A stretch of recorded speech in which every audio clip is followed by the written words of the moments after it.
नमस्कार दोस्तों, कैसे हैं आप सब। तो स्टार्ट करते हैं आज की वीडियो। देखते हैं 11 जून के करंट अफेयर्स। तो पहला आर्टिकल बोल रहा है सब पार पब्लिक हेल्थ केयर सिस्टम के बारे में। जैसा कि हम जानते हैं कोविड-19 की जो सेकेंड वेव आई है उसमें जो हेल्थ केयर सिस्टम है उस पर बहुत इफेक्ट पड़ा है।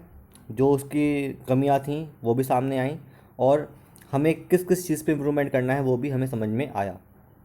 तो इसी चीज़ को ध्यान में रखते हुए ये आर्टिकल है। तो सब पार पब्लिक हेल्थ केयर सिस्टम के बारे में जान लेते हैं। तो भाई जान लेते हैं व्हाट इज़ सब पार पब्लिक हेल्थ केयर सिस्टम। दोस्तों इसका मतलब ये होता है कि अगर कोई देश है, कोई कंट्री है, अगर वो हेल्थ केयर सिस्टम में बहुत कम इन्वेस्ट करती है, मतलब 1% ऑफ जीडीपी इंडिया इन्वेस्ट करती है अभी, उससे भी कम हेल्थ केयर सिस्टम पे, इसका मतलब है कि जो है बहुत ही कम इन्वेस्टमेंट हो रहा है हेल्थ केयर सिस्टम पे।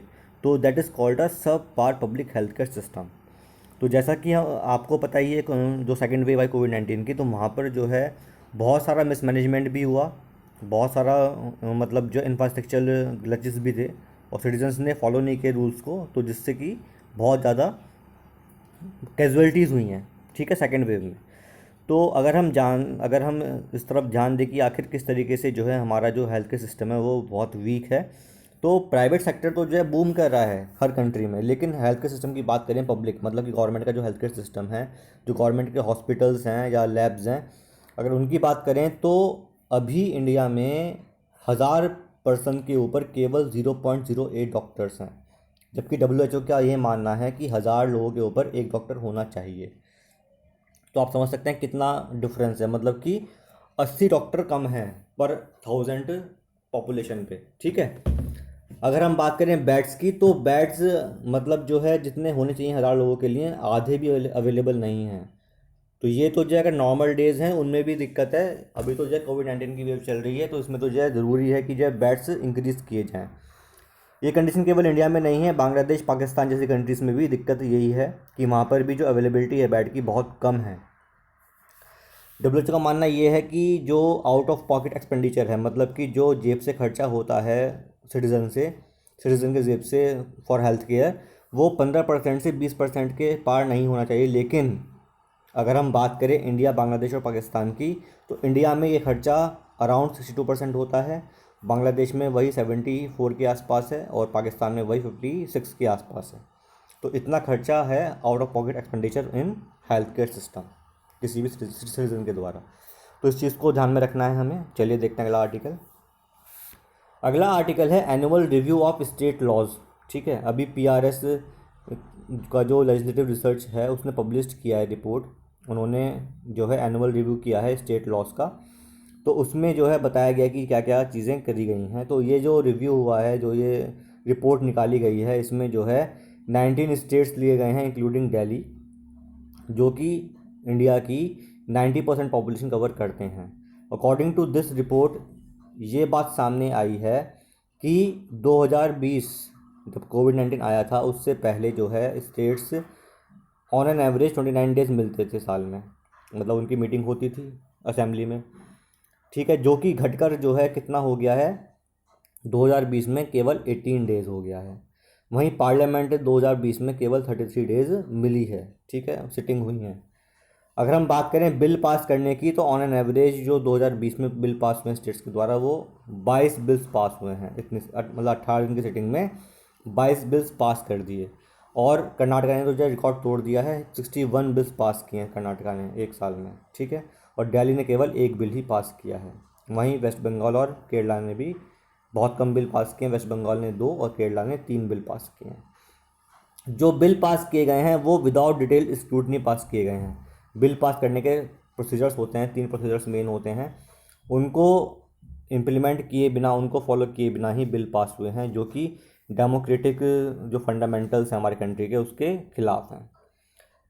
उसमें से अगर हम बात करें 2020 में 59% बिल जो हैं जिस दिन प्रेजेंट हुए उस दिन ही पास हो गए, ना तो वो अपर हाउस में गए, ठीक है, ना ही उस पर डिस्कशन हुआ, उसी दिन ही पास कर दिए गए। तो दोस्तों ये था annual review of state laws. ये आप जो भी चीज़ें हैं ये अपने आप मेंस के आंसर में यूज़ कर सकते हैं कि अगर पूछें किस तरीके से जो इम्पोर्टेंस है असेंबली की या फिर जो है पार्लियामेंट की वो कम हो रही है और किस तरीके से हम इसको सही कर सकते हैं, तो उसमें आप ये पॉइंट्स दे सकते हैं। चलिए नेक्स्ट आर्टिकल है कि जो गवर्नमेंट ने अभी एमएसपी हाइक किया है खरीफ सीज़न की जो क्रॉप्स है उनके लिए। ये डिसीजन किसने लिया है? Cabinet committee on economic affairs. बहुत इंपॉर्टेंट क्वेश्चन है ये प्रीलिम्स का, कि आखिर जो एमएसपी है वो कौन डिसाइड करता है? तो cabinet committee on economic affairs. तो जान लेते हैं पहले एमएसपी क्या होता है। एमएसपी जो है एक मार्केट इंटरवेंशन स्कीम है या तरीका है गवर्नमेंट ऑफ इंडिया का, जिससे कि अगर सपोज़ मार्केट में जो एग्रीकल्चर क्रॉप्स उनके प्राइस कम होते हैं तो गवर्नमेंट एक फिक्स्ड प्राइस कर देती है कि इससे कम में किसान से कोई भी सामान नहीं परचेस करेगा, कोई भी कंपनी या गवर्नमेंट खुद किसान से इतनी कीमत से नीचे माल नहीं लेगी।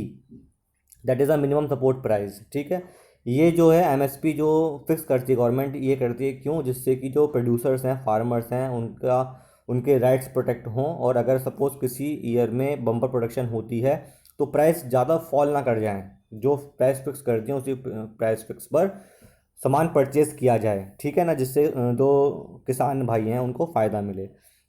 आप जानते हैं गवर्नमेंट का लक्ष्य है 2022 तक किसान की जो इनकम है उसको डबल करना। तो गवर्नमेंट लगातार ही ये प्रयास कर रही है किस तरीके से जो है इनकम डबल की जाए किसानों की। ठीक, ये कौन अनाउंस करता है एमएसपी, वो भी जाना जरूरी है। एमएसपी जो है पहले तो जो है जो आपका सीएसीपी है, commission for agriculture cost and prices, इनकी रिकमेंडेशन से जो है किसके पास जाता है? Cabinet committee on economic affairs के पास जाता है, जो कि प्राइम मिनिस्टर चेयर करते हैं। और फिर cabinet committee on economic affairs he announce करता है प्राइस कि कितना प्राइस रखा जाएगा। लेकिन रिकमेंडेशन किससे आती है? Commission for agriculture cost and prices. ये सब चीज़ें ध्यान देने वाली हैं। ठीक है, एमएसपी क्यों ज़रूरी है बताया अभी, जिससे कि जो है फार्मर्स डिस्ट्रेस सेल ना करें, मतलब कि परेशान है अगर और वो सस्ते दाम में सामान बेच रहे हैं तो ऐसा ना हो। ठीक है, और जो एफसीआई वगैरह हैं ये सही दाम पर माल परचेज़ करें किसानों से। अगर जो कोई कंपनी है या फिर जो कोई प्राइवेट एंटिटी है वो किसानों को एमएसपी पर सामान नहीं परचेज़ करती है तो गवर्नमेंट की रिस्पॉन्सिबिलिटी बनती है कि सारा माल जो गवर्नमेंट एमएसपी पर परचेज़ करे। ठीक है, चलिए देखते हैं अगला आर्टिकल।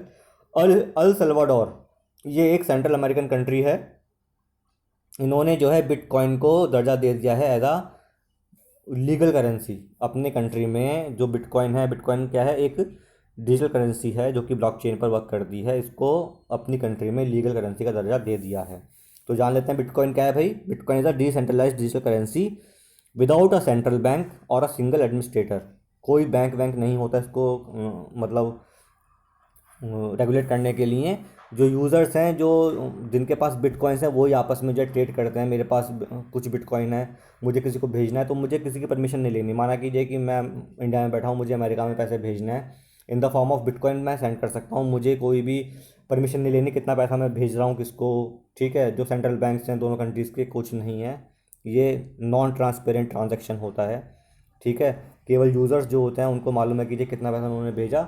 उसके बाद थर्ड जो पर्सन है उसको मालूम नहीं चलता कि ये कि आखिर क्या ट्रांजैक्शन किस तरीके से हो रहा है। क्रिप्टोग्राफी पर बेस्ड होता है ये पूरा ट्रांजैक्शन, और ब्लॉकचेन पर भी बेस्ड होता है। क्रिप्टो करेंसी का ही पार्ट है ये बिटकॉइन। ये जो है 2008 में इन्वेंट किया गया था। कुछ ग्रुप्स ऑफ पीपल थे जिनका नाम है सतोशी नाकामोटो। इनके द्वारा ये माना जाता है कि इन्होंने ये इन्वेंट किया था, और 2009 में बिटकॉइन का जो सेल स्टार्ट हुआ था। चलिए, तो ये आप देख सकते हैं मैप में अल सल्वाडोर कहाँ पर है, इंपॉर्टेंट है लोकेशन। ये आप देख रहे हो हल्का सा येलो पार्ट, ये है अल सल्वाडोर। ठीक है ना, तो इसके ऊपर आसपास जो कंट्रीज़ हैं वो आप ध्यान से पढ़ लेना, इंपॉर्टेंट हो जाती हैं। ठीक है, मैप के पॉइंट ऑफ व्यू से। तो नेक्स्ट आर्टिकल देख लेते हैं। गवर्नमेंट ने ये प्लान किया है कि 2025 तक जो पेट्रोल होगा उसमें 20% जो मिक्सिंग होगी वो इथेनॉल की होगी। पहले ये जो टारगेट था वो 2030 तक था, लेकिन अब कम करके वो 2025 कर दिया गया है। और 2022 तक ये टारगेट है कि जो 10% ब्लेंडिंग होनी चाहिए इथेनॉल की पेट्रोल के अंदर, E10। ठीक है, और फिर 2 साल में 2023 से 2025 के बीच में ये E10 से E20 कन्वर्ट हो जाना चाहिए। तो इसके लिए जो है एक एक्सपर्ट कमेटी बनाई गई है जो कि रोड मैप तैयार करेगी किस तरीके से हम इस टारगेट को अचीव कर सकते हैं 2025 तक। ठीक है, अभी करंटली जो है 8.5% इथेनॉल की ब्लेंडिंग होती है पेट्रोल के अंदर। इससे फ़ायदा ये होता है कि इथेनॉल ब्लेंडिंग करने से एक तो पेट्रोल के दाम कम होंगे, प्लस पॉल्यूशन भी कम हो जाता है इससे। ठीक है, इथेनॉल जो है हम कहाँ से मिलता है? इथेनॉल जो है जो हमारे फार्मर्स हैं, जो किसान भाई हैं, वो जो प्रोड्यूस करते हैं फसलें, वहाँ से हमें इथेनॉल मिल सकता है। तो इससे क्या है, उनकी इनकम भी बढ़ेगी। तो 3-4 फ़ायदे हैं, वो आप याद कर लेना भाई। फार्मर की इनकम इंक्रीज़ हो सकती है, आपका जो है पेट्रोल का जो दाम है कम होगा, जिससे कि जो है जो एक्सपोर्ट इंपोर्ट बिल है वो कम होगा, इससे इकनॉमी ग्रो करेगी। इसके अलावा जो है पॉल्यूशन कम होगा, तो जो हमारा सस्टेनेबल डेवलपमेंट गोल्स का टारगेट है वो हम अचीव कर पाएंगे, जो नेशनली डिटरमाइंड कंट्रीब्यूशन हैं उनको भी हम अचीव कर पाएंगे। तो ये सब चीज़ें 5-6 बातें अगर आपके माइंड में घूमती रहेंगी ना, तो आप मेंस का आंसर अच्छे से तैयार कर पाओगे। ठीक है, चलिए। तो बात समझ में आई। इस आर्टिकल में यही है कि जो कि E20 बोला गया है, तो भाई जो इथेनॉल ब्लेंडिंग वाले पेट्रोल होते हैं उनके लिए जो इंजन है वो भी अलग टाइप के बनते हैं। तो अभी जो है ये गवर्नमेंट ने ये कहा है भाई 2023 तक जो इंजन्स हैं वो कन्वर्ट कर दिए जाएँ E10 इंजन्स में, ठीक है ना। और 2025 तक जो इंजन्स हैं वो कन्वर्ट हो जाएँ किस में, E20 इंजन्स में, जिससे कि जो है जब ये पेट्रोल भरवाएंगे तो जो है दिक्कत ना आए इंजन को। ठीक है, चलिए। अगला आर्टिकल है, देहिंग पटकाई को जो है नेशनल पार्क का दर्जा देने के लिए आसाम गवर्नमेंट ने नोटिफाई किया है। अब सेंटर इसको मतलब जो है दर्जा देगा। जब भी कोई भी मतलब जो है किसी भी स्टेट को स्टेट चाहता है कि देखिए हमें कोई एरिया नेशनल पार्क बनाना है, तो पहले स्टेट उसको नोटिफाई करता है, उसके बाद सेंट्रल गवर्नमेंट से परमिशन चाहिए होती है कि कोई एरिया नेशनल पार्क बनना है या नहीं बनना। ठीक है, तो देहिंग पटकाई जो है ये जान लेते हैं क्या है ये। पहले ये एक वाइल्ड लाइफ सेंचुरी था, लेकिन जो है because of illegal coal mining last year ये फोकस में आया था, वहाँ पर इलीगल कोल माइनिंग हो रही थी।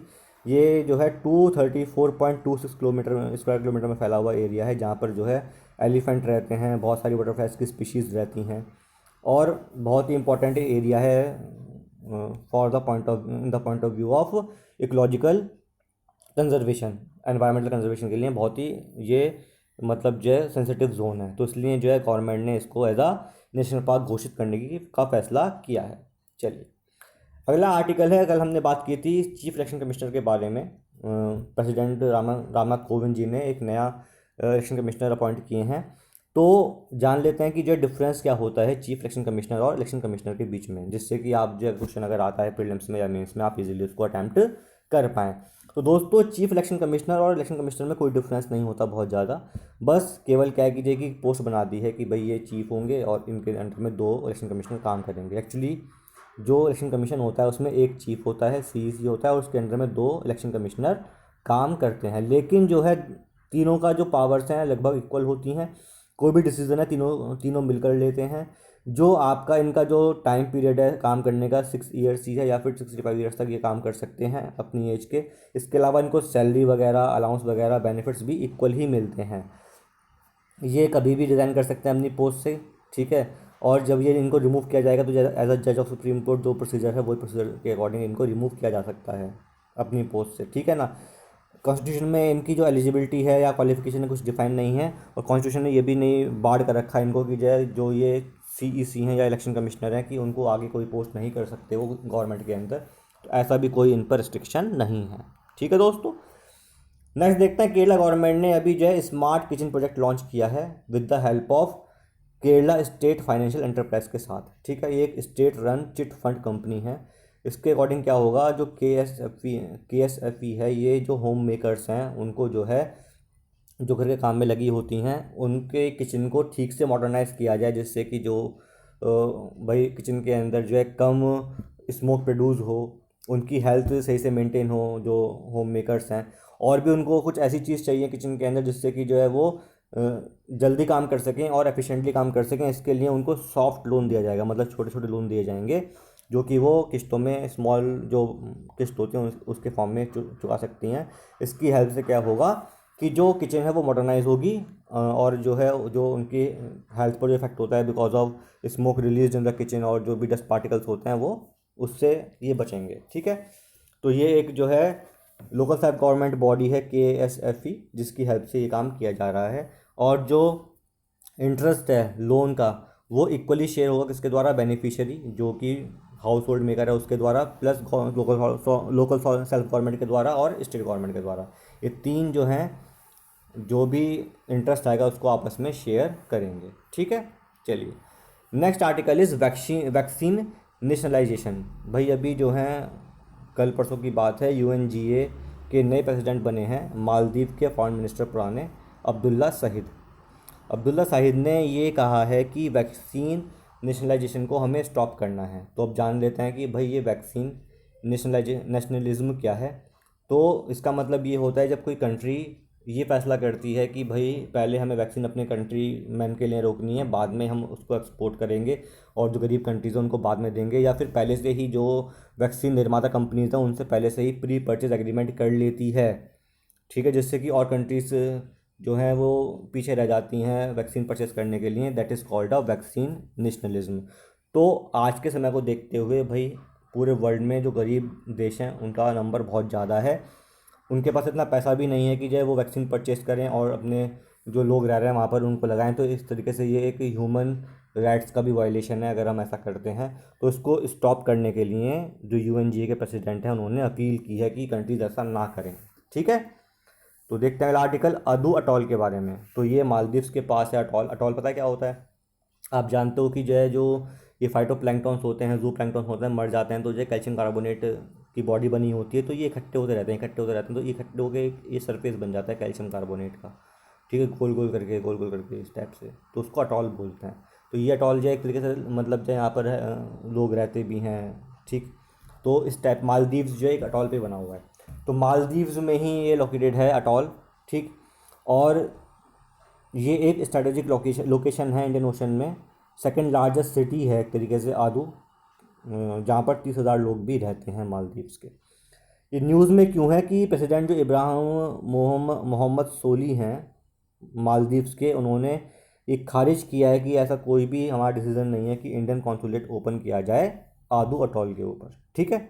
चलिए नेक्स्ट आर्टिकल है एग्रोस्टेमा कोरेंटीना के ऊपर। ये एक प्लांट स्पीशीज़ खोजी गई है नई, कहाँ पर? केरला के अंदर। ये कॉफ़ी फैमिली से रिलेट करती है, एर्गोस्टेमा कोरेंटीना, ठीक है, जो कि वगमॉन हिल्स में है केरला के अंदर।